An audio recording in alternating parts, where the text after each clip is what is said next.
বন্ধুরা, আজকের এই গল্পে আপনাদের স্বাগতম। আমি ঈশান। আমাদের পরিবারে ছিল আমার সৎ মা, বাবা আর আমি। আগে আমাদের সাথে আমার দিদিও থাকত, কিন্তু দিদির বিয়ের পর বাড়িতে আমরা 3 জনই থাকতাম। আমাদের আবাসনটি ছিল একটি ব্যস্ত এলাকায়, তবে পরে বিভিন্ন কারণে লোক সংখ্যা কমে যায়। যদিও করোনার সময় ছিল তখন, তাই অনেকেই বাড়ি থেকে কাজ করত, এজন্য অনেকে গ্রামে চলে যায়। তবে 2021 সালের পরে ধীরে ধীরে আমাদের সোসাইটি আবার চঞ্চল হয়ে ও বিভিন্ন উৎসব পুনরায় উদযাপন হতে শুরু করে। আমার মায়ের নাম ছিল মাধুরী। তিনি তার নামের মতোই সুন্দর এবং মুক্ত চিন্তার অধিকারী ছিলেন। মায়ের এক অসাধারণ গুণ ছিল, তিনি যে কোনো পরিস্থিতিতে সঠিক সুযোগের সদ্ব্যবহার করতে পারতেন। তার বুদ্ধি ও কথার ভঙ্গি ছিল অতুলনীয়। কিছুদিন আগেই একটি ঘটনা ঘটেছিল যা আমার জীবনে গভীর প্রভাব ফেলেছে। আমাদের সোসাইটিতে একটি বড় পার্টির পরিকল্পনা চলছিল। আমাদের সোসাইটিতে মোট 10টি বিল্ডিং ছিল, আর সবাই মিলে একসঙ্গে এই উৎসবটি উদযাপনের সিদ্ধান্ত নেওয়া হয়। উৎসবটি ছিল নতুন বছর উপলক্ষে। পার্টির দিন মা একটি উজ্জ্বল লাল রঙের শাড়ি আর স্টাইলিশ ব্লাউজ পরে বের হলেন। তাকে অসম্ভব সুন্দর দেখাচ্ছিল। করোনার সময় মায়ের জীবনযাত্রায় বড় পরিবর্তন আসছিল। তিনি তার শরীর ও স্বাস্থ্যের প্রতি বিশেষ মনোযোগ দিতে শুরু করেন। প্রতিদিন সকালে তিনি হালকা পোশাক পরে ঘরে বসে যোগ ব্যায়ামও করতেন। আমি মুগ্ধ হয়ে মাঝে মাঝে দূর থেকে লুকিয়ে মায়ের এই অনুশীলন দেখতাম।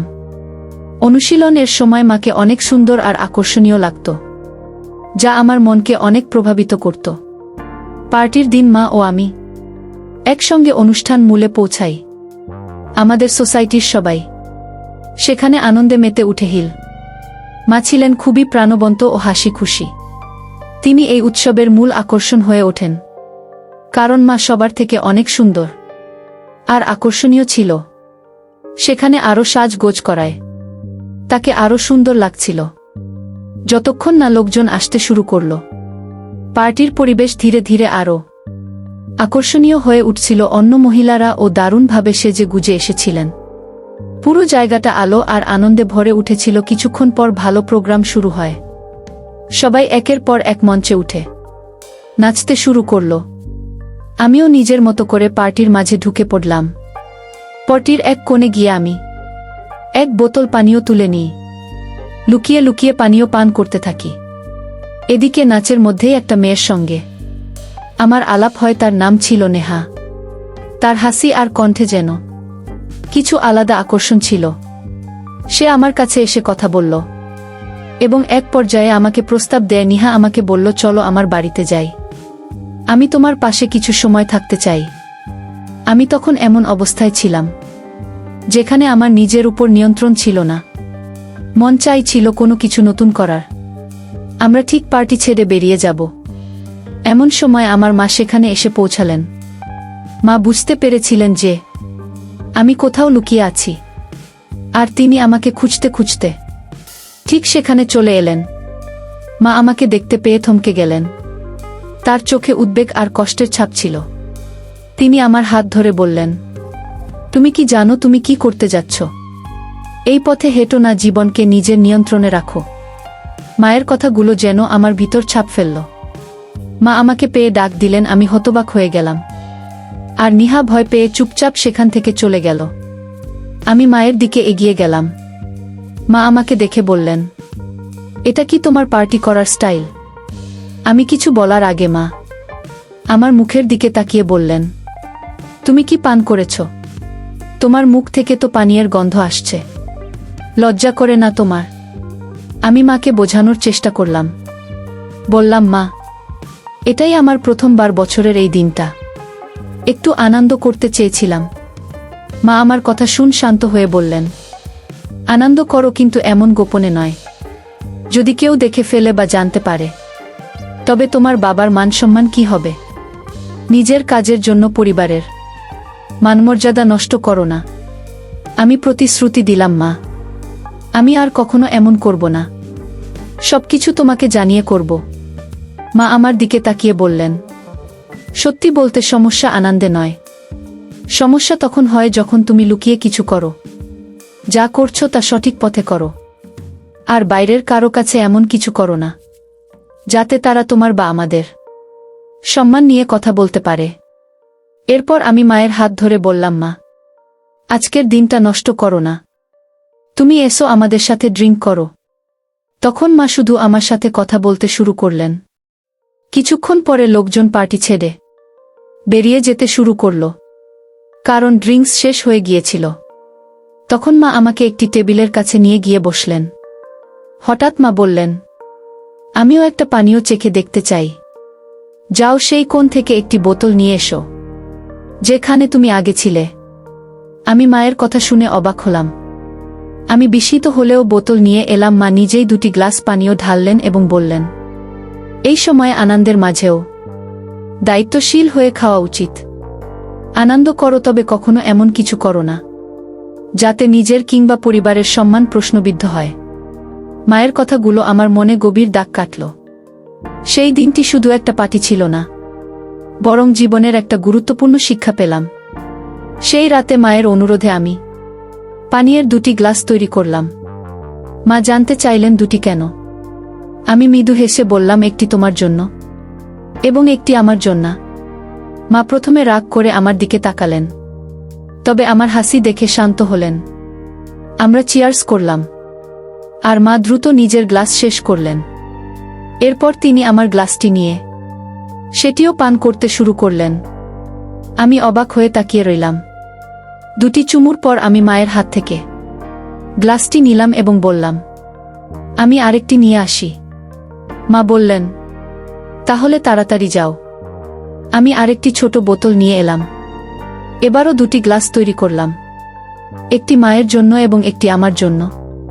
মজার ব্যাপার হলো, আমি তখনও আমার গ্লাস শেষ করিনি, কিন্তু মা ইতিমধ্যে নিজেরটি শেষ করে বোতল থেকেই পান করতে শুরু করলেন। মা পুরোপুরি মাতাল হয়ে গেলেন, আর আমি একদিকে হাসতে হাসতে তাকে সামলানোর চেষ্টা করছিলাম। এরপর আমি মাকে ধরে সোফায় বসালাম। সময় তখন রাত 11টা। একে একে সবাই ছাদে চলে গেলেন নতুন বছরের শুভেচ্ছা জানাতে, কিন্তু আমি এবং মা নিচে রইলাম, কারণ তিনি তখন কিছুটা অসুস্থ অনুভব করছিলেন। আমি মায়ের পাশে বসে নিউ ইয়ার কাউন্ট ডাউন শুরু করলাম। ঘড়ির কাঁটা 12টা ছুতেই আমি মাকে জড়িয়ে ধরলাম এবং নতুন বছরের শুভেচ্ছা জানালাম। এটি ছিল আমার জীবনের প্রথমবার যখন আমি মায়ের সঙ্গে এত আপন মুহূর্ত ভাগ করলাম। মায়ের গালে পাউডার আর মেকআপের মিষ্টি সুগন্ধ তখনও আমার মনে গভীর দাগ কাটল। এই রাতটি শুধুই একটি নতুন বছর উদযাপনের জন্য ছিল না, এটি ছিল মায়ের সঙ্গে আমার জীবনের এক নতুন অধ্যায়ের শুরু। মা সেদিন একটু অসুস্থ বোধ করছিলেন। তিনি বললেন, আমার এক হাত ঠিকমতো কাজ করছে না এবং এক হাতে শরীর চুলকাচ্ছিলেন। আমি দেখে বুঝতে পারলাম তিনি হয়তো একটু অস্বস্তিতে আছেন। আমি তার কাছে গিয়ে বললাম, মা, একটু বসো, আমি তোমাকে সাহায্য করছি। হঠাৎ আমার হাত তার গায়ে লেগে গেল। মা বললেন, কি হচ্ছে, একটু সাবধানে থাকো। আমি সঙ্গে সঙ্গে বললাম, সরি মা, এটা একেবারেই ভুল করে হয়েছে। মা মৃদু হেসে বললেন, ঠিক আছে, এমন ছোট খাটো ব্যাপারে চিন্তা করো না। এরপর আমি তাকে আরাম দেওয়ার জন্য পাশে বসে তার সাথে কথা বলতে শুরু করলাম। তারপর তিনি বললেন, আমি কখন থেকেই তোমাকে লক্ষ্য করছি। আমার শরীর চুলকাচ্ছিল, তাই আমি চুলকিয়েছি, কিন্তু তোমার দৃষ্টি সেদিকে চলে গেছে। তখন আমি আবার ক্ষমা চাইলাম এবং বললাম, এটা আর কখনো হবে না। তিনি বললেন, আমি তোমাকে ক্ষমা করছি না, শুধু একটু রাগ হচ্ছিল। তারপর তিনি আমাকে ঠাট্টা করে বললেন, আমার ছেলে ভয় পেয়ে গেছে, তিনি ইচ্ছাকৃতভাবে এটি করছিলেন। তারপর আবার ঠাট্টা করে বললেন, এখন কেমন লাগছে? আমি বললাম, খুব ভালো লাগছে। এরপর তিনি আমাকে সোফায় ঠেলে দিলেন এবং বললেন, এখন দেখো আমাকে কেমন লাগছে। আমি মাকে দেখে বললাম, মা, তোমাকে আজ খুব সুন্দর লাগছে। মা মজা করে পোজ দিয়ে বললেন, আমাকে দেখো, আমাকে কি মডেলের মতো লাগছে। আমি হাসি থামিয়ে বললাম, মডেল তো নয়, তার থেকেও বেশি সুন্দর লাগছে। তখন মা ঠাট্টা করে বললেন, তাহলে কি আমি সেই মেয়েটির থেকেও সুন্দর? যার সঙ্গে তুমি তখন গল্প করছিলে। আমি লাজুকভাবে বললাম, মা তুমি সবার থেকে আলাদা, তোমার তুলনা হয় না। মা হেসে বললেন, ভালো করে বলো। সত্যি কথাই বলছো তো? আমরা দুজনই হেসে উঠলাম এবং সেই মুহূর্তটা খুব আনন্দময় হয়ে উঠল। আমি মাকে বললাম, মা তোমার তুলনা কারো সঙ্গেই করা যায় না। মা মজা করে বললেন, তাহলে বলো সেখানে কি এত পছন্দ করেছিলে? আমি উত্তর দিলাম, কিছু না মা, শুধু মজার ছলেই কথা বলছিলাম। মা হাসি দিয়ে বললেন, সব ঠিক আছে, আজ রাতটা একটু ভিন্নভাবে শুরু করি, নতুন বছরের আনন্দে মেতে উঠি। তখন আমি মজার ছলে বললাম, তুমি কি প্রস্তুত? মা মজা করে বললেন, আর যদি প্রস্তুত না থাকি? আমরা দুজনেই হেসে উঠলাম এবং সেই মুহূর্তটা হাসি ঠাট্টায় ভরে গেল। আমি মাকে জড়িয়ে ধরলাম। রাতে মা বললেন, তুমি কি সত্যি আমাকে সারা রাত এভাবে ধরে রাখবে? আমি মজা করে বললাম, হ্যাঁ, কেন নয়। তিনি হেসে আমার গালে মৃদু চিমটি কেটে বললেন, তোমার তো সব সময় তাড়াহুড়ো থাকে। আমি তাকে সান্ত্বনা দিয়ে তার ঘরের দিকে নিয়ে যেতে শুরু করলাম এবং তার বিছানায় শুয়ে দিলাম এবং তার কাপড় খুলে মজা করতে শুরু করলাম। তিনি নামমাত্র বাধা দেওয়ার চেষ্টা করলেন, কিন্তু তা ছিল মজার ছলে। ঘরে পৌঁছে আলো জ্বালিয়ে তিনি বললেন, এখন কি করব বলো? আমি মজার ছলে বললাম, আরাম করে ঘুমানোর সময় হয়েছে। মা একটু চিন্তিত ভঙ্গিতে বললেন, তবুও এত দেরি করে ঘুমানো কি ঠিক হলো? আমি হাসি মুখে বললাম, আজকের রাতটা বিশেষ মা, একটু মজা করলে ক্ষতি নেই। আমরা দুজনেই হেসে উঠলাম আর সেই মুহূর্তটা আনন্দে ভরে উঠল। তখন সে বলল, কিন্তু আমার তো জানা থাকবে, পরে যদি খারাপ লাগে। এখন হয়তো ভালো লাগছে, কিন্তু ভবিষ্যতে এই সম্পর্কের দিকটা হয়তো বদলে যাবে। আমি বললাম, তোমার প্রতি আমার অনুভূতি এমনি থাকবে। সত্যি আমি অনেক দিন ধরে তোমার পাশে আছি, একজন ভালো বন্ধুর মতো। কিন্তু যদি আজ আমরা এই মুহূর্তটাকে হারিয়ে ফেলি, তাহলে হয়তো সবকিছু বদলে যাবে। সে এক মুহূর্ত ভাবল, তারপর বলল, ঠিক আছে, কিন্তু একটাই শর্ত, আজকের পর আর কখনো কিছু আশা করো না। আমি খুশি মনে বললাম, ঠিক আছে, আমি তোমার শর্ত মেনে নিচ্ছি। তারপর সে আমার দিকে তাকিয়ে জিজ্ঞাসা করল, তুমি এমন ভাবে দিদিয়ে আছো কেন? আমি বললাম, কিছু না। মা বলল, তাহলে যাও, যদি তুমি না চাও। আমি বললাম, তোমার ইচ্ছা যদি না থাকে তাহলে আমি চলে যাই। আমি বিছানায় বসেছিলাম, তখনই সে আমার হাত ধরে টেনে বলল, তুমি এত গস্তির কেন? সবকিছু এত সিরিয়াস ভাবে নিও না। আমি অবাক হয়ে বললাম, তাহলে তুমি চোখ বন্ধ করে আগে শুয়েছিলে কেন? সে হাসতে হাসতে বলল, আলোটা আমার চোখে পড়ছিল, তাই চোখ বন্ধ করেছিলাম। আমি আলো বন্ধ করে আবার শুয়ে পড়লাম। সেই রাতে পার্টির পরে আমরা প্রথমবার এতটা সময় একসঙ্গে কাটিয়েছিলাম। তখনই সে উঠে গেল, আলোটা জ্বালালো এবং বাথরুমে চলে গেল। ফিরে এলে আবার বিছানায় শুয়ে পড়ল। আমি তাকে দেখে বললাম, মা তুমি খুব সুন্দর। মা হাসি দিয়ে বলল, এখন তো আমি আগের থেকে অনেকটাই রোগা হয়েছি, তাও কি তোমার কাছে ভালো লাগে? আমি বললাম, তুমি যেভাবেই হও সব সময় আমার কাছে সুন্দর। আমি মাকে বললাম, তোমাকে সব সময় সুন্দর লাগে। মা মুচকি হেসে বললেন, আজ তোমার বাবা আসছে না, আমরা দুজনে একসঙ্গে সময় কাটাবো। দরজাটা বন্ধ করে দাও, আর বাইরে যাওয়ার দরকার নেই। আমি বললাম, মা তুমি তো অনেক স্মার্ট, আমি ভেবেছিলাম তুমি পুরনো ধীরুর মানুষ। মা হেসে বললেন, আমি এমন নই, আমি নিজের মতো করে চলি। তোমার যদি কিছু মনে হয় নির্দ্বিধায় আমাকে বলো। আমি বললাম, আমার তোমাকে নাম ধরে ডাকতে ইচ্ছা করছে। মা বললেন, ডেকো। আমি প্রথমবার তাকে তার নাম ধরে ডাকলাম আর আমরা দুজনে হেসে উঠলাম। হাসতে হাসতে আমি বললাম, মা তোমার আর বাবার কথাবার্তা এখন খুব একটা হয় না, তাই না? মা বললেন, হ্যাঁ, এখন খুব কম হয়, মাসে 1-2 বার, তাও সময় বের করা মুশকিল। আমি বললাম, সত্যি? মা মাথা নেড়ে বললেন, হ্যাঁ সত্যি। আমরা আবার বিছানা ছেড়ে উঠলাম। কিছুক্ষণ পর আমি মাকে জিজ্ঞাসা করলাম, মা তোমার কি দরকার? মা মুচকি হেসে বললেন, তুই আমার ছেলে, আমি তোকে সব কিছু বলতে পারি। আমি বললাম, তাহলে আজকের রাত শুধু আমাদের জন্য। আমরা একে অপরের মুখোমুখি বসে গল্প করতে শুরু করলাম। মা আমাকে তার তারুণ্যের দিনগুলোর কথা বললেন, কিভাবে তিনি অনেক কঠিন সময় পার করেছেন এবং সবকিছু সামলেছেন। আমি তার কথা শুনলাম এবং আমার মনের কথাগুলোও তাকে জানালাম। আমি মাকে এমন কিছু কথা বললাম যা আগে কখনো কাউকে বলিনি। মা গভীরভাবে আমার কথা শুনলেন এবং তারপর বললেন, তুই জানিস আমি তোর জন্য কত গর্বিত।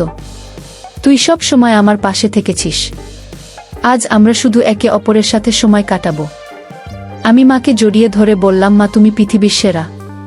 তারপর আমরা দুজনে একসাথে বসে গল্প করলাম, পুরনো দিনের কথা স্মরণ করলাম, একসাথে হাসলাম আর মন খুলে কথা বললাম। কিছুক্ষণ পরে মা বললেন, এবার চলো, ঘুমানোর সময় হয়ে গেছে। আমি মাকে বিছানায় শুইয়ে দিলাম এবং পাশে গিয়ে শুয়ে পড়লাম। আমরা দুজনে চোখ বন্ধ করলাম এবং একে অপরের সান্নিধ্যের উষ্ণতা অনুভব করলাম। সেই রাতের গভীর নিস্তব্ধতায় আমি অনুভব করলাম আমার জীবনে মায়ের গুরুত্ব ঠিক কতটা। সে সব সময় আমাকে কাছে রাখে, যেন আমি তার জীবনের একটি গুরুত্বপূর্ণ অংশ। আমি জানি তার জন্য আমি ঠিক, কিন্তু মাঝে মাঝে আরও ভালোভাবে ঘুরতে চাই। পরের দিন সকালে যখন আমার ঘুম ভাঙল, মনে এক ধরনের প্রশান্তি ছিল, যা দেখলে যে কারোর মন শান্ত হয়ে যাবে। আমি ধীরে ধীরে উঠে বিছানার চাদর ঠিক করে দিলাম, যেন সে আরাম করে ঘুমাতে পারে। রান্নাঘরে গিয়ে আমি তার জন্য চা বানাতে শুরু করলাম। চায়ের কাপের ভাব উঠছিল আর তার সাথে আমার মনে হচ্ছিল আজকের দিনটা তার জন্য একটু বিশেষ করে তুলি। যখন সে ঘুম থেকে জাগল, আমি চা নিয়ে তার ঘরে ঢুকলাম। মৃদু হাসি দিয়ে বললাম, গুড মর্নিং মা, চা নিয়ে এসেছি তোমার জন্য। মা একটু অবাক হয়েও আনন্দিত হলেন। তিনি হাসি মুখে বললেন, গুড মর্নিং আমার লক্ষ্মী ছেলে, তুমি এভাবে আমার জন্য চা বানিয়েছ, এটা তো চমৎকার শুরু। আমরা একসঙ্গে বসে চা খেলাম। সেই দিন থেকেই আমাদের সম্পর্ক আরও গভীর হতে শুরু করল। আমরা প্রতিদিন একে অপরের সঙ্গে আরও বেশি সময় কাটানোর চেষ্টা করতাম। ছোট ছোট বিষয় থেকে শুরু করে বড় চিন্তা ভাবনা সবকিছু আমরা একে অপরের সঙ্গে ভাগ করে নিতে লাগলাম। সেই রাত, যে রাতে আমরা একসঙ্গে এতটা সময় কাটিয়েছিলাম, আমাদের জীবনে এক নতুন অধ্যায়ের সূচনা করল। আমরা দুজনেই একে অপরকে আরও ভালোভাবে জানতে এবং বুঝতে পারলাম। সেই মুহূর্তগুলো আমাদের সম্পর্ককে আরও দৃঢ় করে তুলল। তো বন্ধুরা, এটাই ছিল আজকের ছোট গল্প। এমন আরও গল্প শুনতে চাইলে কমেন্টে জানাও। গল্পটি আপনাদের কেমন লাগলো কমেন্ট করে জানাতে ভুলবেন না। আর যদি গল্পটি ভালো লেগে থাকে তাহলে অবশ্যই লাইক করুন এবং আপনার বন্ধুদের সঙ্গে শেয়ার করুন। এমন আরও আকর্ষণীয় গল্পের জন্য আমাদের চ্যানেলটি সাবস্ক্রাইব করুন এবং বেল আইকনটি ক্লিক করতে ভুলবেন না, যাতে আমাদের কোনো গল্প আপনার মিস না হয়। ধন্যবাদ।